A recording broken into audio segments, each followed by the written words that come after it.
What round they rise to find that? You're playing touch butt with that dork in the park, the ponytail. And I'm the one who ain't got no training partner? I don't think so. Seem to have it all figured out when they're playing midget. Damn it! 60 G's, baby! Dust Up Shakedown begins right now. What's going on, Fight Week Show fans, Fight Week Show people? Then we are back with another episode of Dust Up Shakedown. Yes, and right here doing it with us is my brother Jordan. My D is right here, my brother Jordan, and we got our guest from Portugal, not South Africa today, but from Portugal. Still carry some of that energy from that win over there in South Africa. How you doing, brothers? Let's start with you, Magdane. How you doing, my guy? I'm good, mate. Still flying after my weekend, to be honest with you. I mean, it was good getting out there and covering Octagon MMA. Getting down to the press conference was wicked. Getting the backstage of the event was unbelievable, and obviously just the whole experience was wild, man. So yeah, still buzzing, still flying on those coattails there. 100%. I mean, the scenes, some of the stuff that you covered, you know, meeting the fighters face to face, and bro, you made that press conference real fucking funny, man. You got that humor out of those fighters. They just battered themselves, and getting that humor out of them was incredible, man. You know what I mean? Just seeing all those guys, I do want to ask you, because it's something that I'm looking to do in the future as well. Mm-hmm. But you doing it for the first time, what was that? What was that interaction, the whole thing like? Oh man, it was so smooth. It was so laid back and easy going. You know what I mean? Like, obviously, I was, you know what I mean? I was nervous as you're going to be sitting there about to ask questions live on camera that's getting pushed out to the DAZN and like YouTube and everything else. And it's just like, I'm actually about to sit here and professionally ask fighters questions. It's not just I'm hosting somebody on my podcast, so if I mess up, then that's on my pod. You know what I mean? Like I'm live on a professional fight promotion here. Like you've got to have your wits about you. You know what I mean? But it was cool, man. It was cool, and the fight, they give you the answers themselves. You know what I mean? You don't really need to bring anything out in them. Like they've got their own characters, their own personalities. I even messaged that Jack Cartwright after it and said, "Bro, you're one funny dude." Like honestly, because he was just coming out with some shit. Even when I asked Jonas if he was surprised with his power. No, not even that. I asked him if he had any compliments, because Jack had been quite respectful of him, and he turned around and just went, "He's a fucking hard cunt." I was in bits sitting in the press conference. I couldn't believe it, man. But it writes itself, dude. But yeah, whoever got the mic after me would have had one sweaty hand after I handed that mic over to him. I'll tell you that. That's what's up, man. Congratulations on that gig, man. Cheers, you know bro. what I mean? And here's to many more to come as well. And let me ask you, Yao, because you've done all this type of stuff before. I see you do it with the EFC fighters, and being around them, having those conversations with those guys. You know what's that really? You know, what's that really like? That energy, just being around them.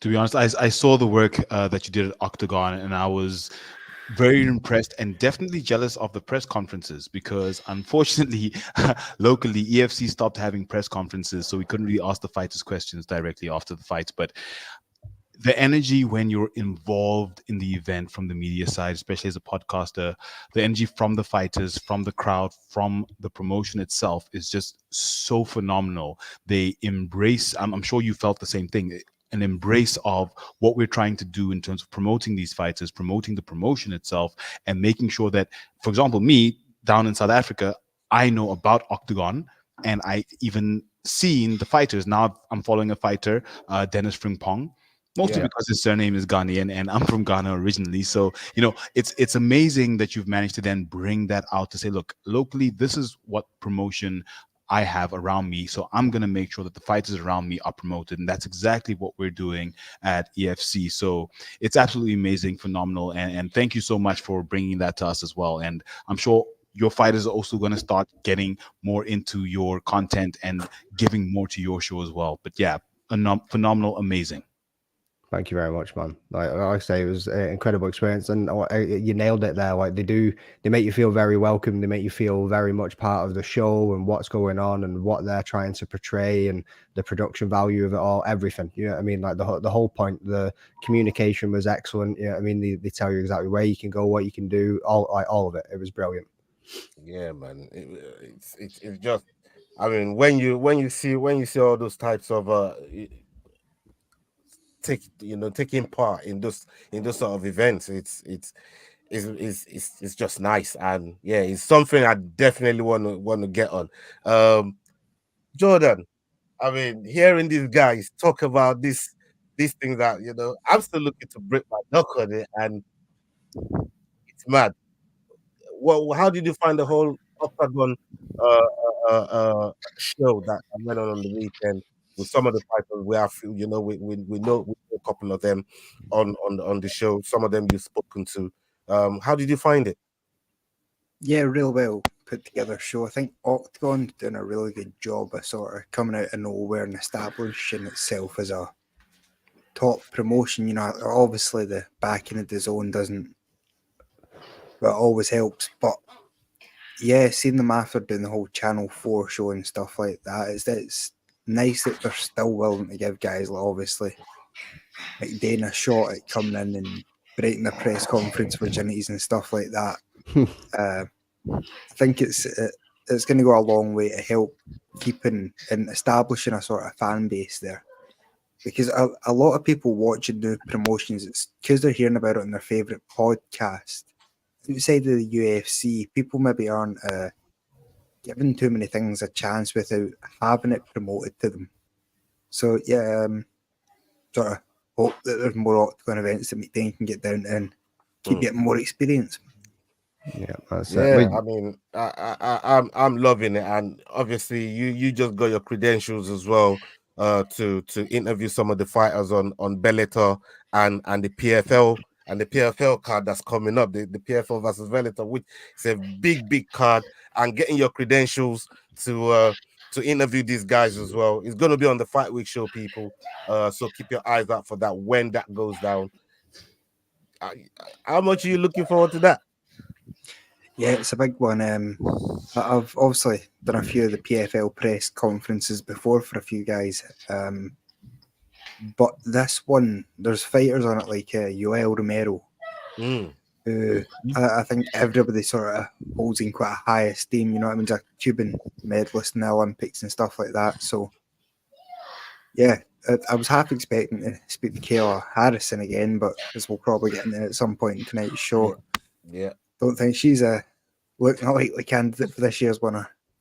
But yeah, another thing I was going to mention that I said to McDane earlier about us maybe interviewing a few guys from the IMMAF tournaments coming up, which is like guys like Makayev, Nicholas Dalby. Like there's a whole list of sort of UFC fighters that came through that route, and fortunately a guy that I used to work for now runs their PR side, and he's offered us basically unlimited access to any fighters we want to talk to from the games. So you never know, we might be able to get into on the ground floor for the next Makayev. Bro, it'll be nice when I mean, you look at some of the stuff that you just said you're gonna be doing. I just think it's incredible, and it's gonna be nice once you get that roll going. Once you get that roll going, yeah, man. Good things are coming for everyone in 2024, bro. You know what I mean? I just wanted to put that out there, let people know. We're not just on here on video, just talking about stuff. We're also working to improve ourselves, improve our portfolios, improve what we bring to the people, and that's what we're here for, and that's why we love what we do.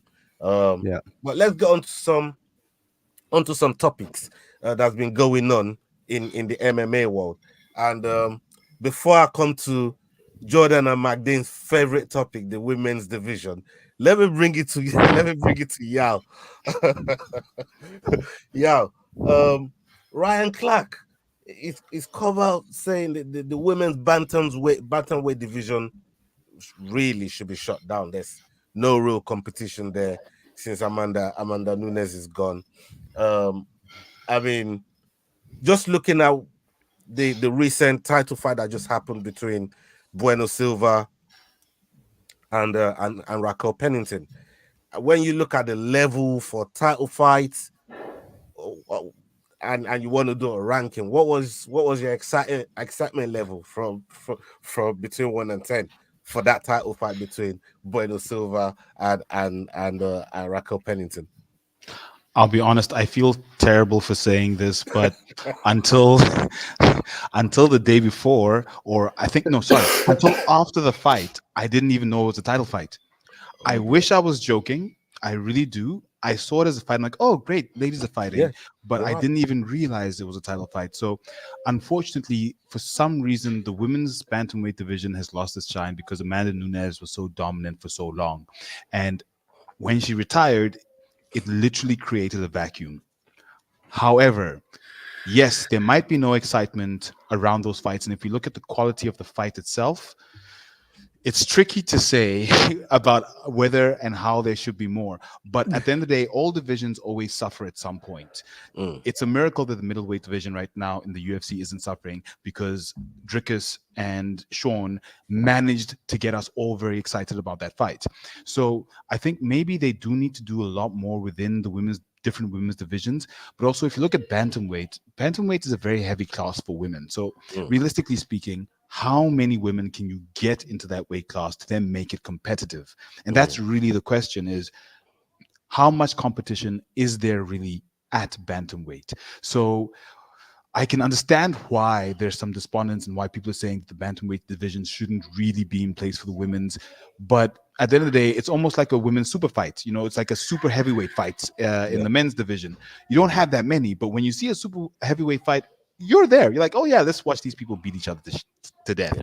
So for me, it's more along those lines of, yes, it might not really be shooting at on all cylinders now, but if we add a little bit of dynamism to it, to say, okay, look, we know that we don't have that much depth in this roster. Sure. So how do we make sure that all the fights in this division are exciting? That might be a way to carry it on, or maybe even have it as a super division when you want to become a champ. You know, listen, let me put on some weight and go and beat some women at a higher weight class. But I understand where he's coming from with regards to the quality of the fight that we received and the relevance of the bantamweight division based on the depth of the roster and how many women you can really get into that weight class. Jordan, I mean, we sat down and watched the fight, and like you said, during the during the watch along, I mean, just watching the quality of the fight in itself, and it being a title fight. Yeah. What's your take? Not so much in agreements with Yao, but I want to get your overall take on the validity of bantamweight still being around. Yeah, it's a funny one, isn't it? I think obviously Yao just nailed it pretty much all there. Like once we lost Nunes, it was kind of like, what's the point? It had a vacuum. They seem to just be throwing heads in there for absolutely no reason at all, just to try and create fights that they think people might want to watch. Yeah, I mean, like you look at it, you've got like the Holly Holm in there, you've got Santos, you've got Misha Tate. You know what I mean, Aldana. Like there's just some random champions in there, some random women in there that I just seem, like I say, just to set up the fights when you've got the strawweight and you've got the flyweight that are thriving with talent in the women's divisions. You know what I mean? There's some absolute killers in those divisions, and it's just like, where are we going with this? What's it going to look like? And how's it going to go in the future? Like, is it going to lose interest where people just don't want to watch the fights? People are going to keep tuning out to them. Are they going to put out a fight like the one that we just seen for a chat? Was that a championship fight? First round, they came out all right. I mean, they seem to have a bit of a rivalry in the press conferences. They were building that fight. It did seem like it was going to play out to be something that you would want to see. But I don't know, man. It's a funny one. It is a funny one. Jordan, this is something that's close to your heart because yeah, you wanted Raquel Pennington to win that title, didn't you? But look, jokes aside, when we're talking about the women's bantamweight division, I mean, I like that division when Nunes was there, running riots, taking on all these contenders. You know, your Jermaine Durand, the Miz. You know, your Ollie Holmes. You know, Ronda's she Cyborg went up and cleaned out Cyborg. Just literally carried that division on her back. Now she's gone. That vacuum is there. Nobody's really checking for it. I mean, Yao was right. The build-up was non-existent for that title fight. He didn't even know. I didn't really clock it to what doing the prediction show. To be fair, you know what I mean. Like the build-up was almost non-existent. What do you think? So women's 135 has always been sort of interesting because it was the original division for women. Mm-hmm. Like the whole reason for women's MMA was that division and Ronda Rousey in particular. But if you remember, after Jordan's just she lost frozen to Holly Holm. Yeah, he's back. Yeah, sorry, we lost you there for a second. Yeah, I was just saying, it's always been a sort of dominated division. It's Ronda Rousey and Amanda Nunes have got the two sort of only notable reigns in division's history. But whenever those guys slip up, the sort of big stars, the division falls into a bit of a sort of void. But if Juliana Pena was sort of now the reason the division's boring because there's no one else in the...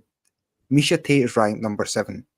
She's won one fight since 2001 against Julia Avilia. Like, there's no real sort of... There's no one there to make the division interesting. It could get interesting again. We just need...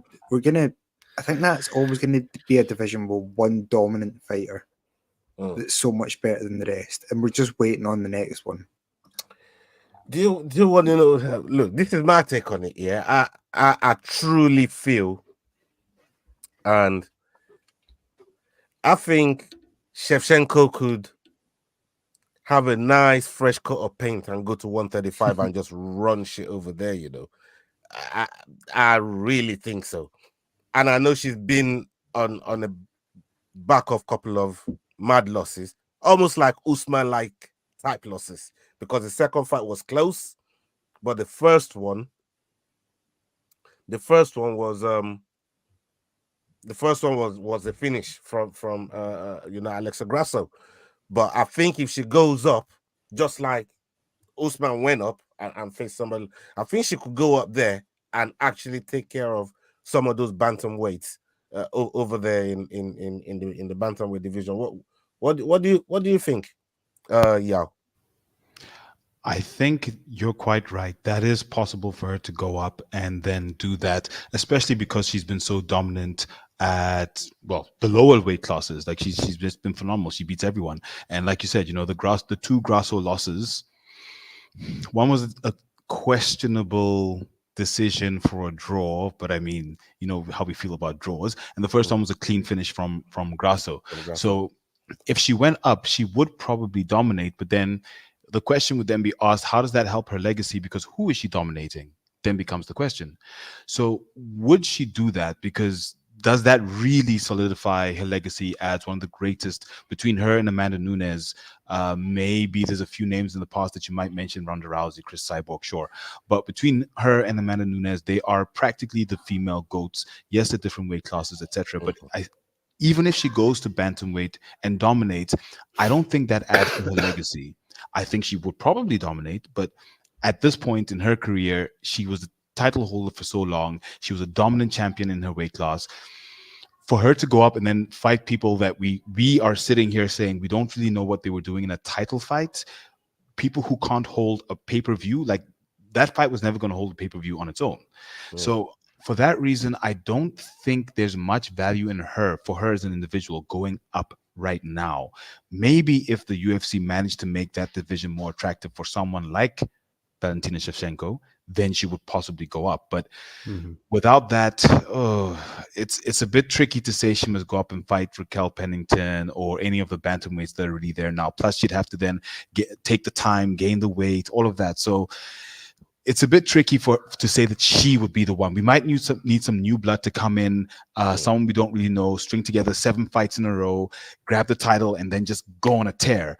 That might be the one thing that might save the bantamweight division. But short of that, I don't think throwing a name from one of the lower divisions into that division is really gonna put the shine on it that it would if we were getting a name like Kayla Harrison or someone coming in from another promotion. But yeah, so that's really my view. Is I don't think it should go away. I just think they need to handle it in a very specific sort of way. Maybe like a super heavyweights division with the men. We don't have those often. We call them catchweights or whatever. But let's not completely discard it, because there are heavy women out there that can probably fight. But let's just change how we look at the bantamweight division in the women's bantamweight division.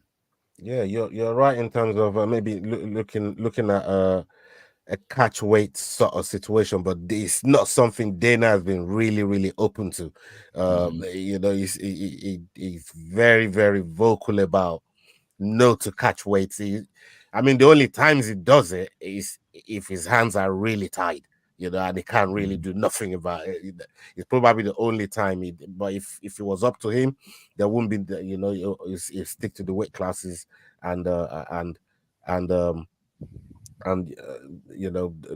even entertain catch weights.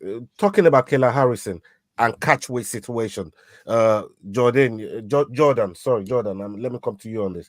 You're part of the folks that's going to be looking at what she does on her debut. Now there's concerns about her making weight. Again, we're talking about catch weight in this situation here. She's about to make her debut against Holly Holmes at UFC 300. She barely makes 145. Does she fight at 150, 155? 155 she's been fighting at. 155. That's wild. How does she make 135? Talk about getting a good nutritionist, but seriously, she's big bone, bro. Talk to me. Yeah, I don't know I'm confused by this plan. She has made 145 before, but not easily.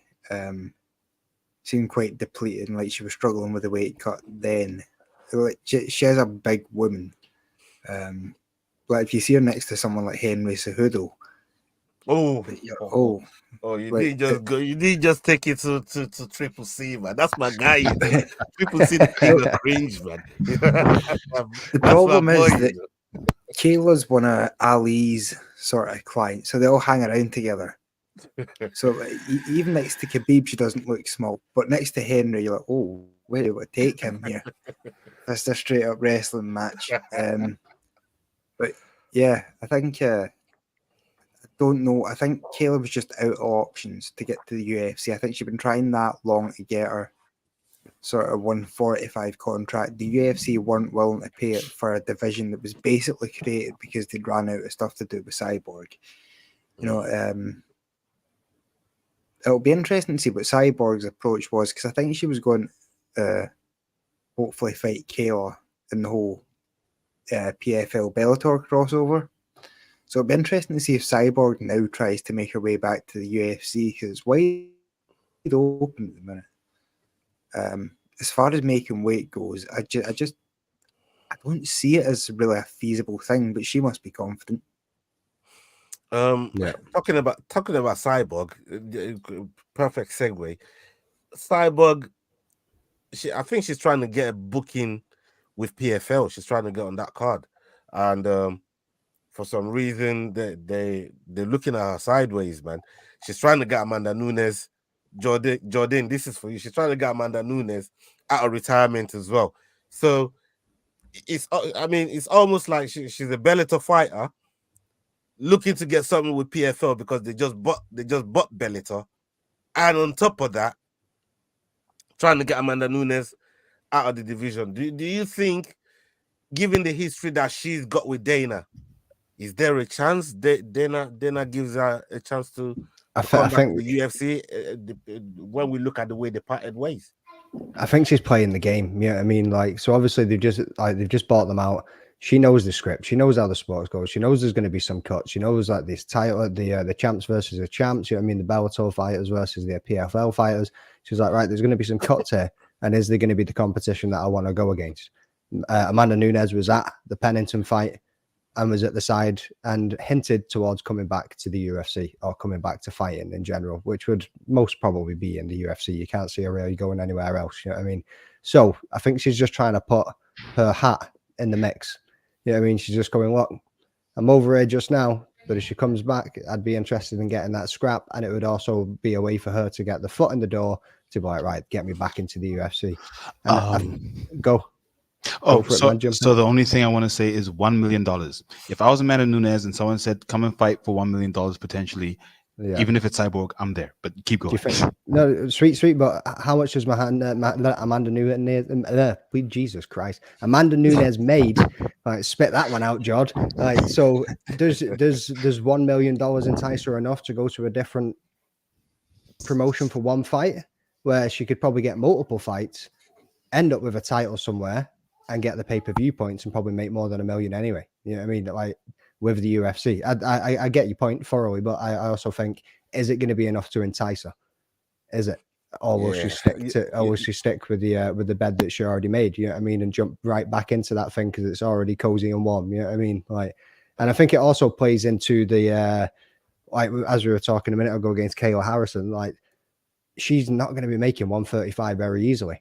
So as we also pointed out a second ago, like, maybe why don't they chuck her into that bantamweight division and see where that goes? You know what I mean? That could be interesting because it's not going to be hard as a cut. It should potentially make the 145 in there. Yeah. So not for Cyborg anyways.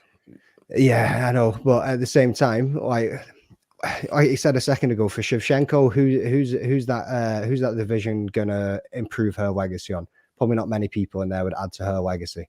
But if you're gonna throw somebody like Kayla Harrison in the mix, let's bang that one in there and see what happens. I think what they need, because I was gonna say it a second ago, but we kind of moved on from it as well. But I think as you mentioned, it needs. I don't think chucking somebody who's on already a polarizing figure or somebody like champion status is going to be any good for the bantamweight division. And it needs that fresh face. It needs that fresh blood to inject it, to get these people enticed to being a bit more competitive, to coming in and going, right, let's take this title, let's run with it. So I think all of this kind of, you know what I mean, plays into each other. Everything that we've just discussed there is all a plausible outcome of all of it.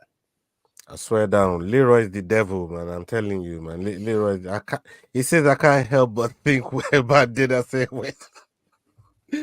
She looks like Wanderlei Silva in a dress every time someone mentions her. Leroy, you're the devil, bro. I swear to God, man. I'm just a messenger. Don't shoot me. Leroy is the devil. Yeah. Okay. This is one topic.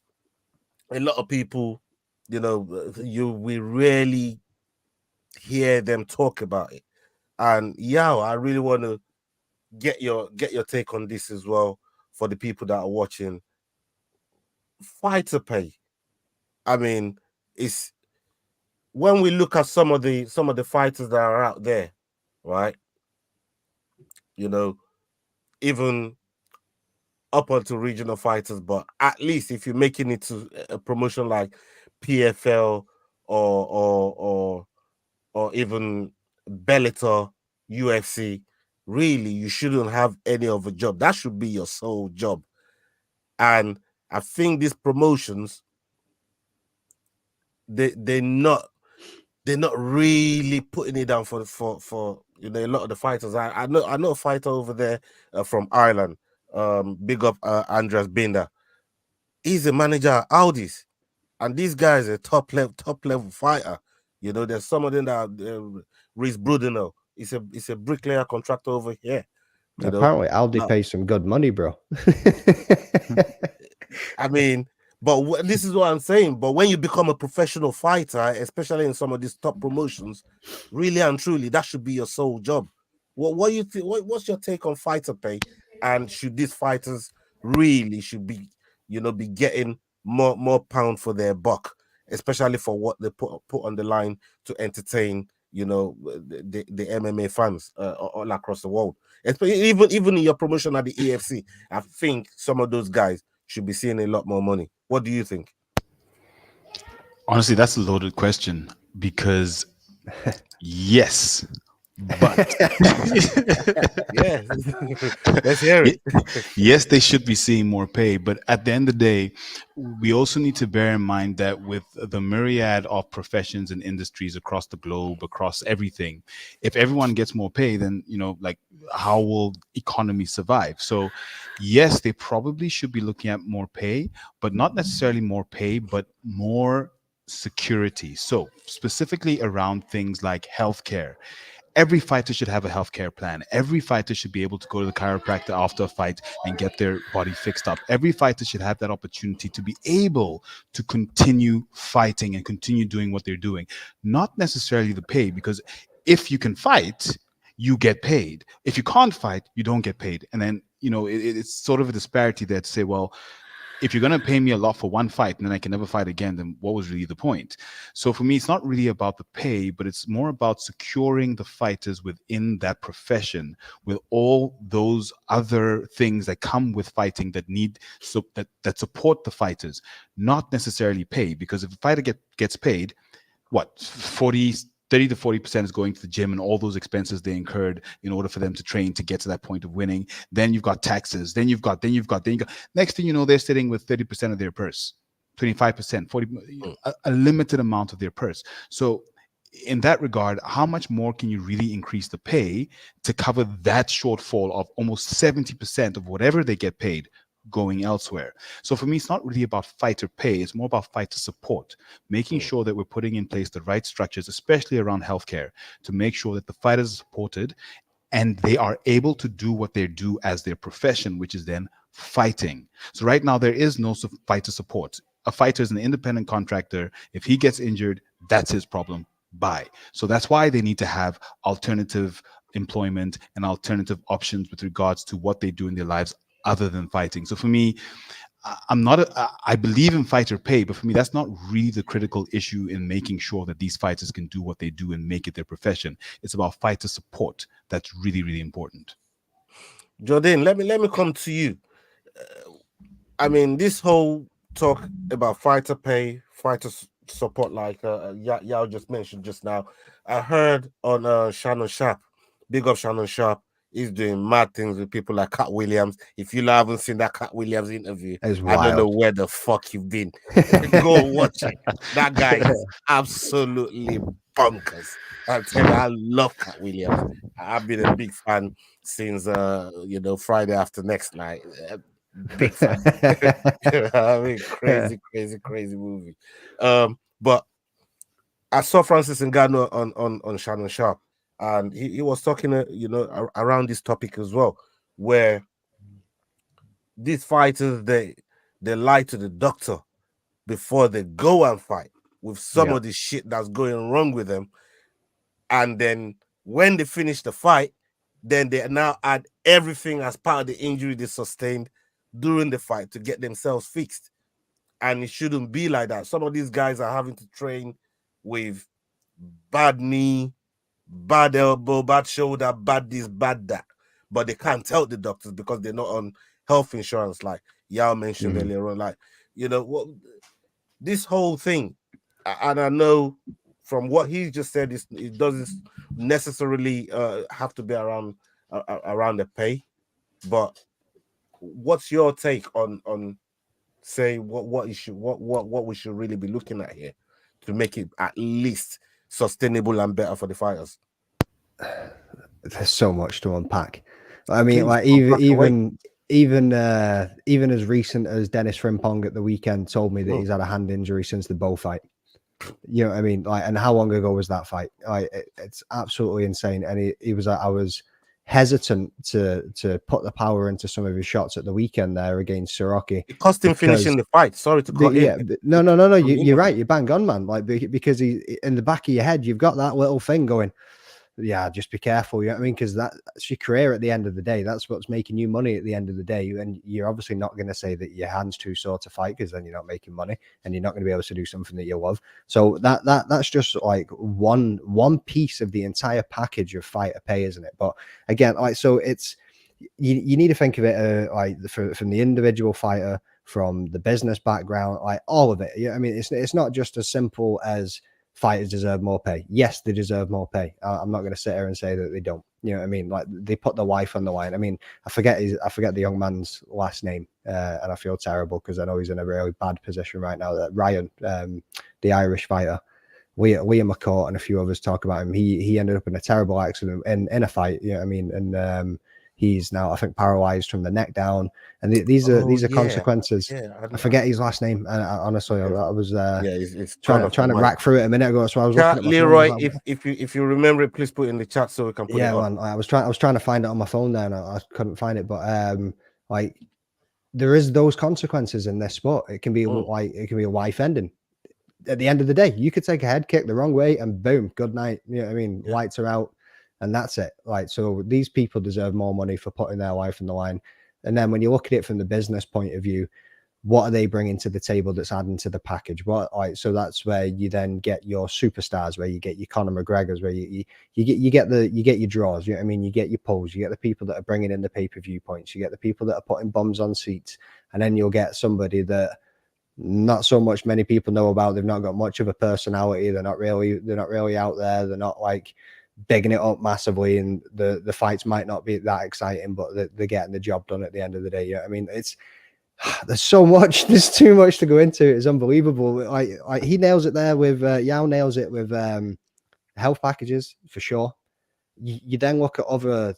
So the other thing is individual sports and team sports. People like to go with, oh well, look at football, like look at NFL, like look at basketball. Yeah, it's like teams that are building this money and generating this income and getting paid what they're getting. You look at it more of an individual sport. I think I read something about UFC payment is closer to is actually below, but it's closer to a tennis player in percentage wise of what they receive in the salary compared to the earnings or the gross income of the promotion that they fight for or whatever it is.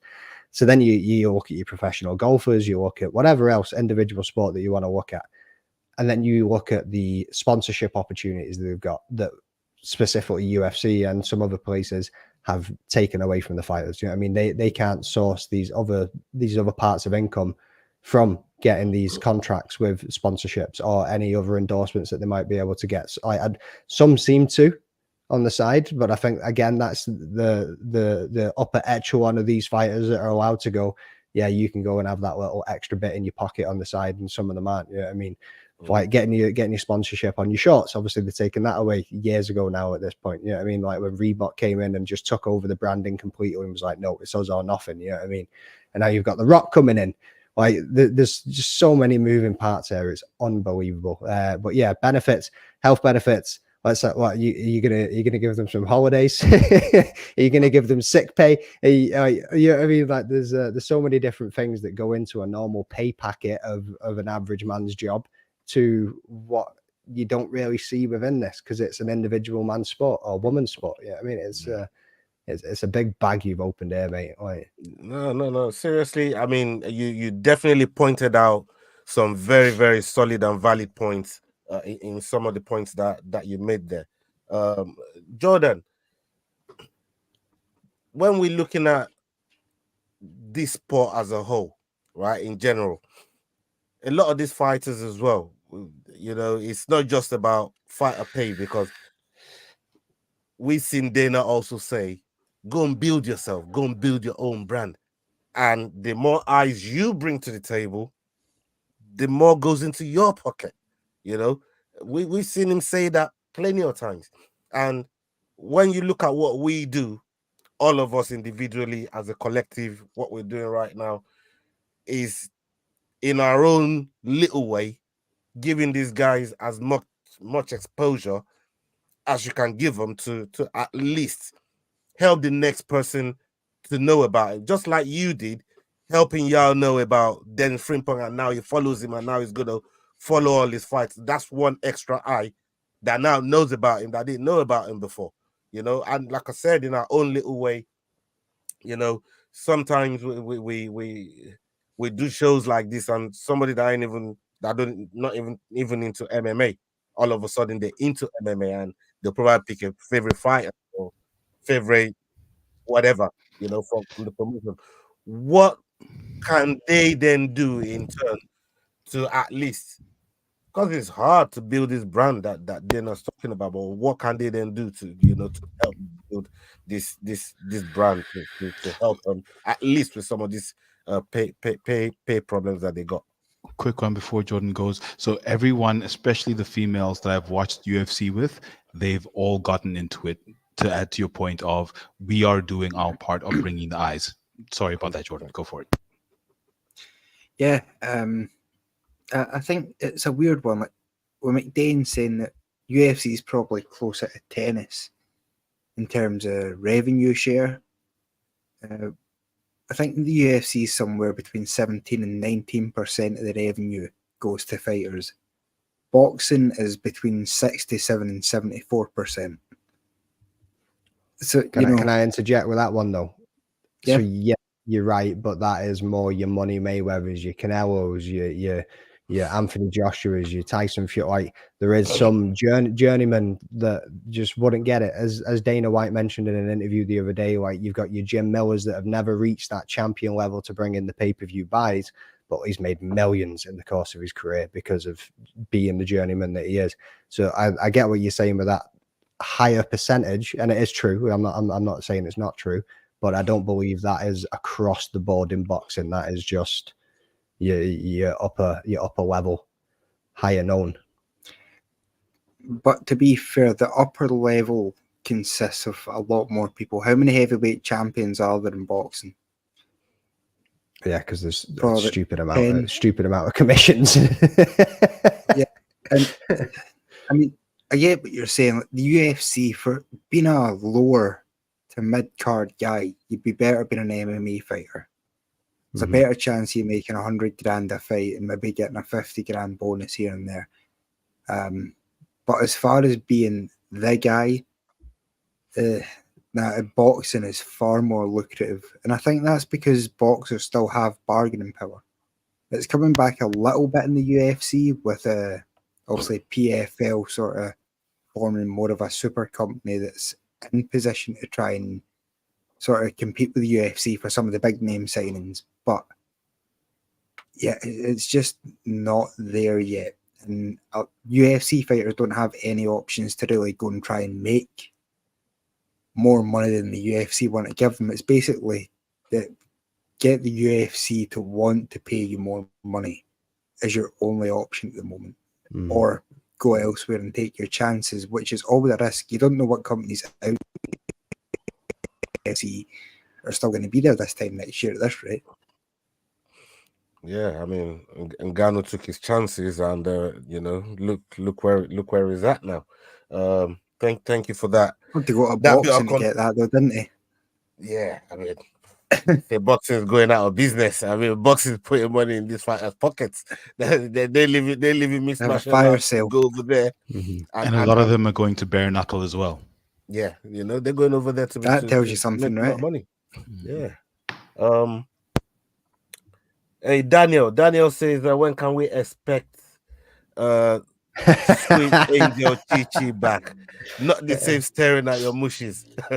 Big up yourself, Daniel, man. Big up yourself. Yeah, we're gonna have Chi back on the show. Good friend of the show now, and yeah, when we're ready and when she's free and our schedules align, because these people, they all have things to do, man. It ain't easy bringing everyone together like that. Trust me, it's a lot of work coordinating people together, but we're gonna make it happen. Very remember, soon. Once a schedule even just getting us free together and every week it's hard. You don't understand the lashes we get in the background, like I swear to God. Yeah. Although I don't know if you're allowed to talk like that, being the white man on the show. This is just some words you're not meant to be. The other white man on the show. Yeah. That was rough for you, Jordan. But yeah. To be fair, you have to remember that Ola's trying to sort of put together things across continents and everything here. So sometimes it's requires a bit of luck for time zones and stuff to line up to get everyone together. Yeah, it's difficult, but we'll try and make it happen. We'll definitely try and make it happen again once she has a I'm sure all men saying specifically that Daniel Joyce asked when you'll be back. Oh yeah, next week. So you better be here. Don't worry, man. She's in demand. She's in demand. One topic that I do want to talk about: Jamal Hill. Yeah, I'm gonna come to you on this. He's been talking a lot, especially after what went on recently with Dricos. Poaton obviously piping up and calling out, and not so much calling out Dricos, but saying maybe one last ride at 185, and we saw Dricos telling, mate, I dare you to come down here. Jamal Hill is feeling disrespected and feeling sidelined, brother. What is he valid in what he's saying? Nobody's really, he vacated the title. Like, is it valid in how he's feeling? And should he really be back in conversation, for title with someone like Poaton? Personally, my answer is in theory no, but Yuri Prohaska vacated, he got a title shot. So you can't discount Jamal's,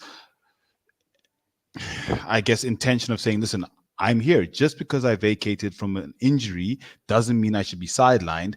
Actually, I'm a credible fighter, and I'm the fighter you should be looking up to because I vacated on an injury. With all due respect to John Jones, I didn't just keep the title and say, no, wait for me and my injury. I said, listen, I'm injured right now. Let the division move on. So from that perspective, I have a lot of respect for him for having done that, because it takes a real man, a real fighter to say, listen, I got it. I just got it, but I can't continue right now. So I understand why he feels aggrieved by being sidelined by the UFC, by the fans, to be honest. But unfortunately, he isn't the other superstars in that division, or the other stars in that division, or the other former champions in that division.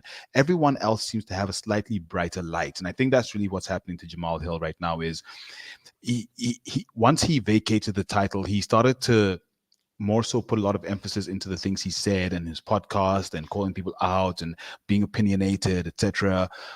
But it doesn't seem to really be taking hold for some reason. We all hear it and we're like, oh, hey, former champ, and then we just kind of move on without really like throwing him into the hat of saying, look, this is the former light heavyweight champion. We need to give him some respect. We need to understand the fact that he vacated and that he needs either another opportunity or some way to work back towards the title, because that's what you do with someone who has vacated. So he's talking a lot, and I think he has a right to talk, but unfortunately, I don't think his talking is really going to help, because everyone else there is who we want to see. At this point, his most, for me, electrifying knockout. And don't get me wrong. If I look at the names on the list that he's actually beaten in his last 5 to 6 fights, he's got a good stake to say, listen, I've beaten Glover. I've beaten Johnny Walker, sure. But he's got a few names there that we can look at and say, look, maybe we should give him something to give him at least 1 to 2 fights to get back to the title. Not even 2. 1 fight to potentially get back to the title.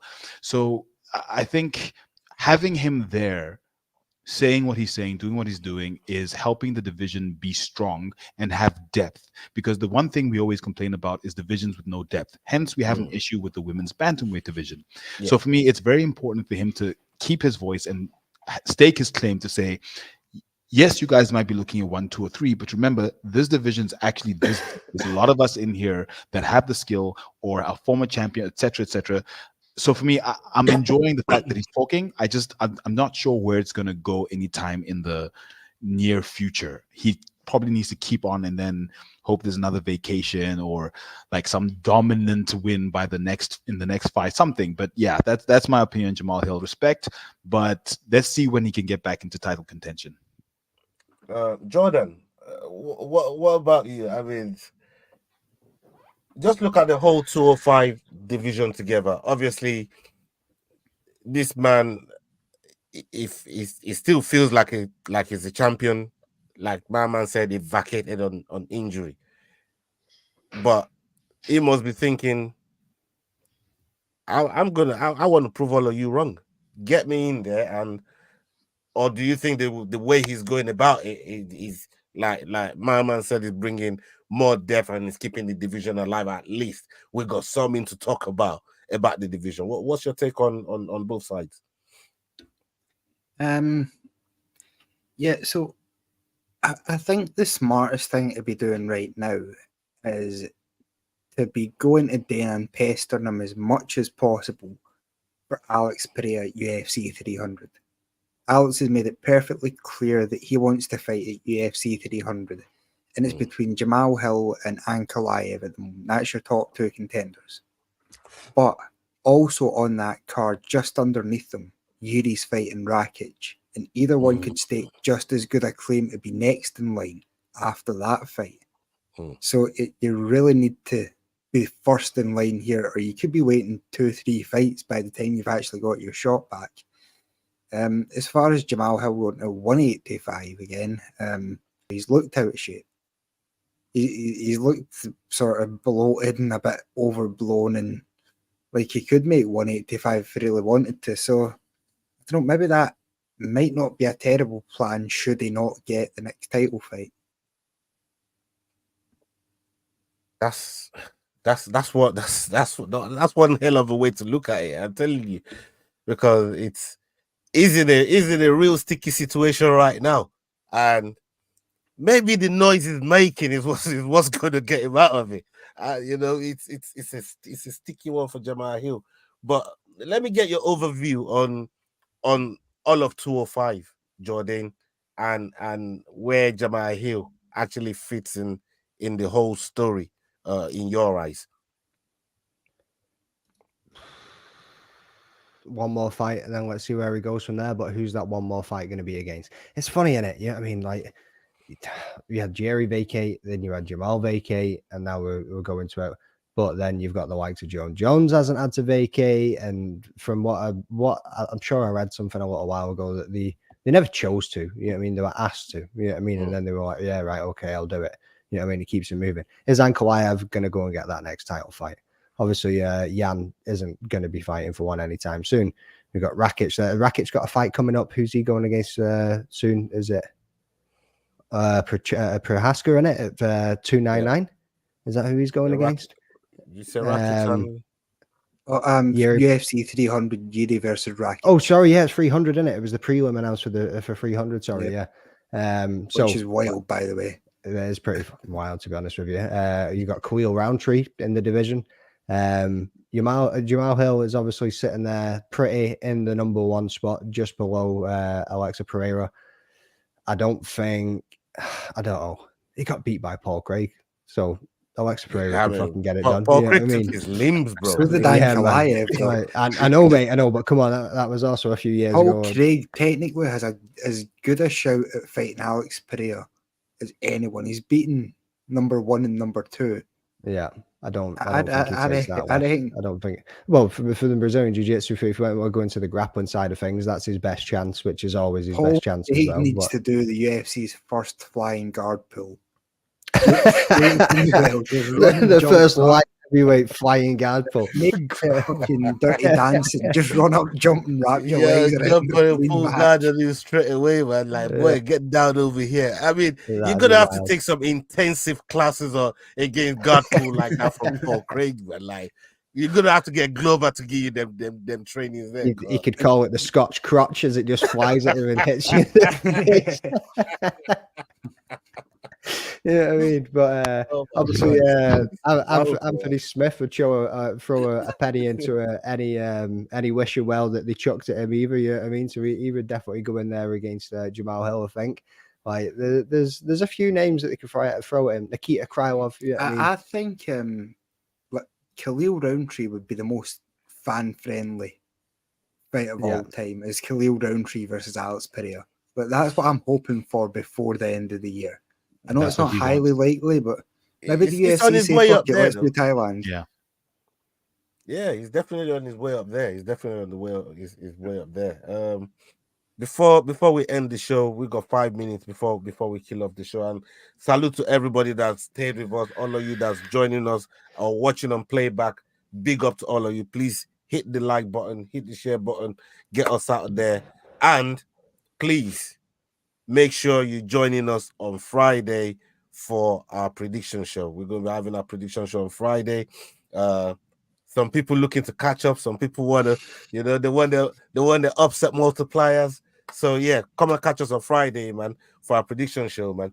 Right before we end the show, I wanted to take this to y'all, right, because this is more your domain. Talking about EFC, there's a few fights on the horizon. I'm starting to see a couple of people, saying fight announcement to arrive soon. We spoke to Yako Duplessis recently from CIT. He's got a fight coming up. We got Shadrakon Blammy. He was on with us the other day, and he mentioned his dream fight. What he's really lobbying for would be to face someone like Diego Bandu. That was my reaction, bro. That was exactly my reaction right there. It's a yes for that one, bro. It's a insane. It's just an insane fight. We got Gift and Zulu and people like Tumelo and maybe even Terrence, the Black Panther. Maybe them two can dance as well. There's a lot going on with EFC right now, and there's a lot of shine that's called that Dricos is brought back, and is going to give a lot of these fighters plenty of motivation. Our brother Adrian Sanchez as well. He said he got one or two things getting lined up. Big up to Adrian Sanchez. What's your take on what you see, at least the first quarter of EFC serving their fans, not just at home, but internationally? So I'll take it a bit wider than EFC when I talk about local promotions in South Africa. So like you rightfully said, Dricus has put a lot of shine on the MMA industry in South Africa. We currently have at least 2 MMA world champions in Nkosi the Future Ndebele, Dricus, actually 3, Dricus Duplessis, and then obviously the Demar Pena of Angolan origin, but in South Africa. So South Africa is becoming a premier MMA destination, headlined and spearheaded by the EFC. Now, I think what that has then created is the environment where the EFC matchmakers are having, I wouldn't say more ease, but the fights that they can put on are getting better and better and better. From EFC 100, honestly, because I started really following EFC like intensely at like EFC 92. But from EFC 100, the fights have been phenomenal. EFC recently last year signed a deal with Sport Locker, which is basically a Brazilian streaming platform for all their fights to then stream into Brazil, which means now these fighters are getting exposure, not just because of Dricus EFC, but also in one of the fight destinations of the world, Brazil. So with everything the EFC has been doing in terms of local promotion, international promotion, fighter promotion, making sure that they're keeping themselves ahead of the game locally, I think there's a lot of big things coming. However, there is a lot of local competition that is starting to crop up because the EFC has been so successful, because there's a big spotlight on South African MMA. So promotions like, for example, Versus, MFC, Ace Championship, there's quite a few that are coming up and starting to really build a proper MMA industry in South Africa. So I'm very excited for the quality of fights that the EFC is going to be able to put on, because what happens is with all this competition, eventually these fighters want to get to the headline, and the headline is EFC.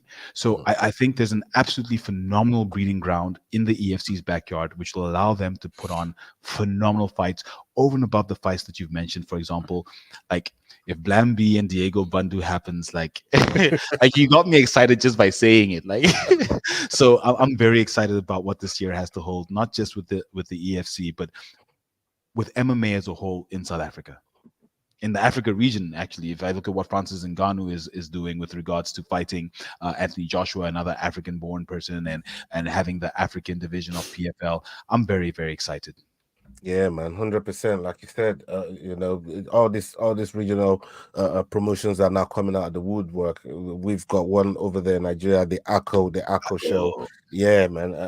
With Usman going over there and putting that promotion together, and they're gathering MMA fighters from over there as well, and breeding MMA in some of these countries, and we got Ngannou is actually the PFL African ambassador for MMA for the whole continent. So these are really, really good signs for MMA for the future, and we're gonna keep doing our part, talking about it, bringing it to the people, and giving everybody awareness on the topic of MMA. Whatever MMA is dealing with, the landscape of it, we're going to be over here talking about it. And look, I want to thank all of you for joining us this evening, and no doubt I'm going to be reaching out to some of you to come and join us again next week.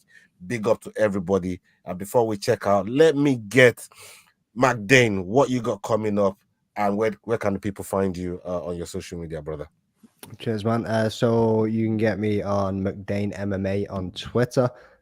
You can also get me on the Rambling Dad MMA podcast on Instagram. And I, excuse me, I've been battling with this cough for the last 2 weeks. It just tickles out of nowhere and just catches me. You should have seen me in the press conference trying not to cough. I had a packet of sweets in my pocket too, just in case. But I'm sitting there in the middle of it, of other people asking questions, going, "Don't do it, don't do it." Yeah, I mean the camera's flying on you. Anyway. I have Daniel Strauss. Some of you might know him, Brazilian Roger Gracie, Brazilian Jiu-Jitsu black belt. He's also play-by-play for Cage Warriors now, I believe, too.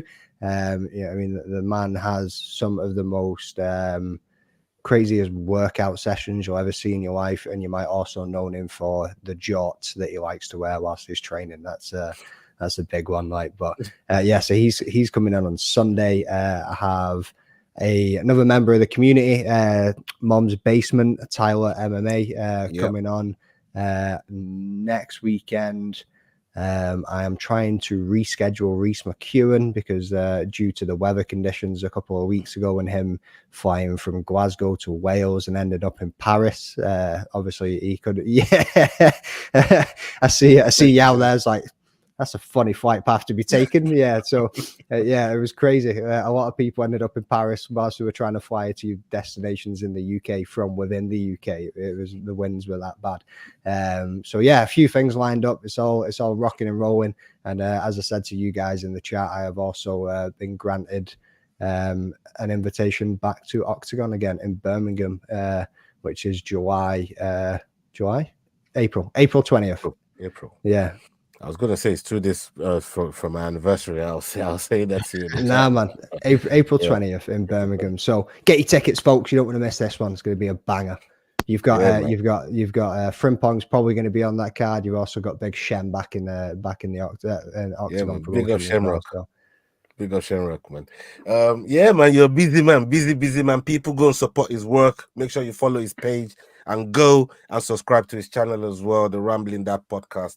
Jordan, plug your channel, plug your pages, and tell the people what you're working on and what you got coming up.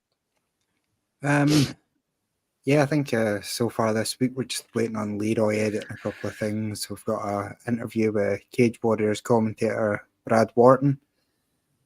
Was meant to have him on for like 15-20 minutes, end up chatting away to him for about an hour. So that should be up on the channel sometime within the next 7 days.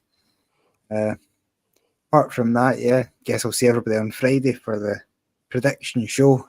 Yes, sir. I recently started the new season, so not too early to maybe jump in and play along at home if anybody wants to come see how we're betting this weekend.